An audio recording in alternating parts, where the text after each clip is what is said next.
Friend, अभी मैंने 2 दिन पहले जो वीडियो डाला था, मैं जल्दी ही उसके आगे का वीडियो लाने वाली थी, लेकिन कहते ना चाहने से कुछ नहीं होता है। इंसान की जिंदगी में इतनी मुश्किलात, इतनी परेशानी, इतनी व्यस्तता है कि हम जो सोचते हैं वो बिल्कुल भी नहीं होता है। तो आज मुझे, हालांकि अभी भी शाम होने वाली है, मैं सुबह से लाख कोशिश करने के बाद भी वीडियो नहीं बना पाई थी। शायद मैं भी आज मैं डाल पाऊं, तो मैं उसके आगे क्या हुआ जो आप सब लोग जानना चाहते हैं कि मैं क्या पुलिस में गई, मैंने क्या किया, तो उसी के बारे में मैं एक छोटा सा वीडियो आपके सामने प्रस्तुत कर रही हूँ। फ्रेंड, ये जो कहा जाता है ना कि कलयुग है, वास्तव में कलयुग है। इस चीज का एहसास आपको तब होता है जब आपके संग इस तरह की कोई भी घटना घट जाती है, जो चाहे छोटी हो चाहे बड़ी हो। जब मेरा बच्चा, वो शख्स जो हमारे लिए, हमारे घर का कहना चाहिए एक सदस्य था, जिससे हमारे घर में सब लोग बहुत पसंद करते थे, स्पेशली मैं, वो इस तरह धोखा देगा हमने सोचा नहीं था। तो वो जैसे कि रोज इवनिंग में बच्चों को लेकर जाता था पार्क में, कभी आइसक्रीम खिलाने, कभी ऐसी टहलाने, घुमाने, खेलने कुदाने। तो उस दिन भी, यानी कि 12 अप्रैल को भी हमने सोचा वो ऐसे ही दोनों बच्चों को लेकर गया है, पर उसके मन में तो खोट थी, वो लौट कर नहीं आया। मैं आगे का वीडियो और बनाऊंगी इसके बाद। फिर मैं मेन बात ये बता रही हूँ आपको कि जब मैं 6:30 बजे अपने ऑफिस, मैं उस समय मारुति में काम करती थी, जैसे इस समय मैं टाटा में हूँ, इस समय मारुति में थी। तो मेरी भाभी ने बताया कि वो बच्चों को आइसक्रीम खिलाने लेके गए हैं। 2-3 दिन से यही क्रम चल रहा था।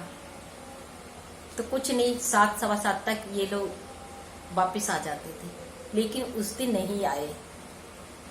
हम लोग इंतजार ही करते रहे। जब 8 के ऊपर सुई जाने लगी, तब मेरा दिल बुरी तरह धड़कना शुरू हो गया। घर वाले भी और भी बहुत परेशान हो गए।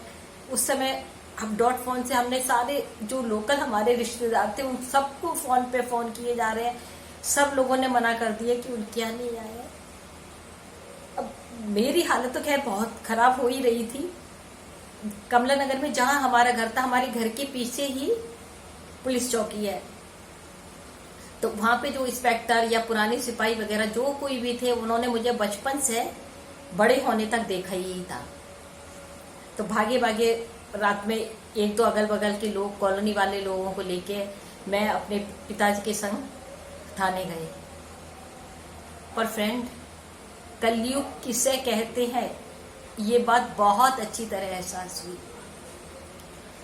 हम लोगों के। इवन हमने एक वकील जो हमारे ही रिश्तेदार का बेटा था, उसको भी बुला लिया था। लाख हम लोगों ने एड़ी चोटी का जोर लगा लिया, लेकिन उस दरोगा ने रपट लिखने से इनकार कर दिया। इवन सादे पन्ने पे भी एप्लीकेशन आप घर से लिख कर आइए, या इस समय कुछ नहीं है। हम बहुत कोशिश कर रहे थे, उनका बस यही कहना था, नहीं आ जाएगा, ये हो जाएगा, और रिश्तेदार लेकर गया है आपका, इसमें क्या है। पिता तो किसी का बुरा नहीं हो सकता है, वो लेके गया है, कल आ जाएगा, परसों आ जाएगा। फ्रेंड, ये है कलयुग। मतलब उस दरोगा ने बाद में 2 दिन बाद, मतलब उसी पुलिस चौकी का एक सिपाही जो लगभग वहां से 10-15 साल से कार्यरत था, वो हमारे घर आया। उसने मुझे छोटे से देखा था बड़े होने तक, क्योंकि मैं शायद 4th-5th में रही होंगी तब से। तब उसने मुझे और मेरे पिता को, मतलब हमारे परिवार को बताया कि उस दरोगा ने मात्र 5,000 रुपए लेके मेरे बेटे को उनके साथ जाने दिया। अगर वो 5,000 रुपए का लालच नहीं करता, तो आज मेरा बेटा मेरे साथ होता। हम लोग जब पुलिस पे भी यकीन नहीं कर सकते, उस दरोगा को आज भी उसका पूरा फेस मेरे सामने आता है, उसका नाम आता है बार बार। मात्र 5,000 के लिए उसने माँ और बच्चे को हमेशा के लिए अलग कर दिया।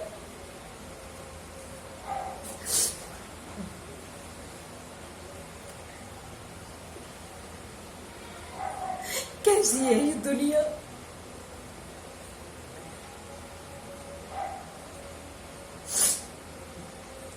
तो फ्रेंड, आपको ये तो पता चल गया कि मैं पुलिस में गई थी, लेकिन पुलिस वालों ने मेरी कोई मदद नहीं करी।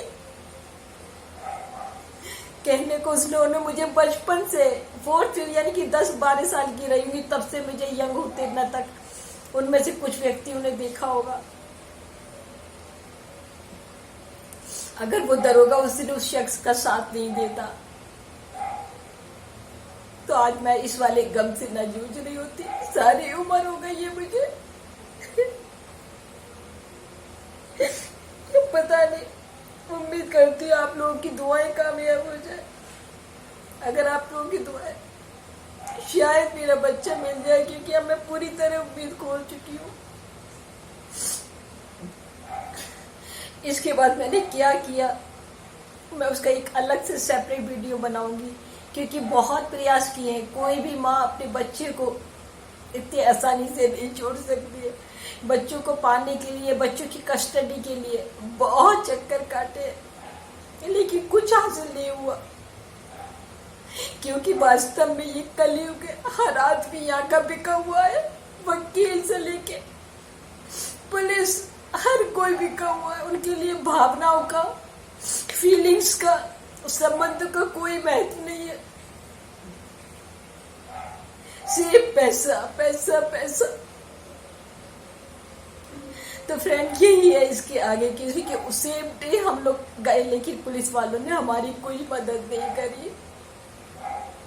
जबकि वो कहते हैं अपने पास पड़ोस के लोगों का तो सब लोग ख्याल रखते हैं, लेकिन एक दूर की शख्स का साथ दिया उस दरोगा ने, मेरा नहीं दिया।